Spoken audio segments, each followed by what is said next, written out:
თბილისის საავტომობილო გზებზე სარეაბილიტაციო სამუშაოების დაწყების გაჭიანურებას საკრებულოს თავმჯდომარის მოადგილე მერიის მხრიდან საბოტაჟად აფასებს.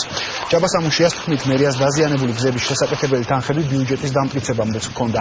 საკრებულოს თავმჯდომარის მოადგილემ სევდია უგრეხელიძეს ამ საკითხის მოგვარება მოსთხოვა. მისი განცხადებით 2014 წლის ბიუჯეტში გზების რეაბილიტაციისთვის 64 მილიონი ლარია გამოყოფილი. ჯაბასამუშიას განცხადებას დღეს მერიაში უპასუხეს დედაქალაქის მთავრობაში აცხადებენ, რომ ყველა უბანში ასფალტის საფარის დაგება დაწყებულია. მერია ხელოვნურად აჯანყებს დროს, რაც ნიშნავს სწორედ იმას, რომ ჩვენ საქმე გვაქვს საბოტაჟთან. ან საბოტაჟთან, ან რაიმე კორუფციულ სქემასთან.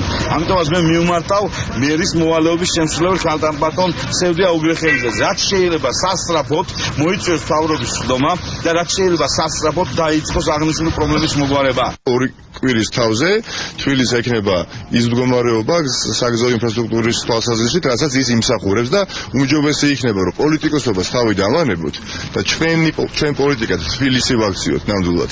ის რომ ეხლა ეს არის საბოტაჟი იძახიან, ეს არის სრულიად წარმოუდგენელი რამე. ჩვენ არ ვართ დაინტერესებული, რომ კარგი გზები იყოს, ამისათვის ყველაფერს ვაკეთებთ და რაც უფრო ნაკლებად უაზრო და აბსურდულ ბრალდებებზე დაგვიბარებენ პროკურატურაში, საგამოძიებო ორგანოებში, მით უმეტეს მეტ საქმეს ეფექტურად გავაკეთებთ.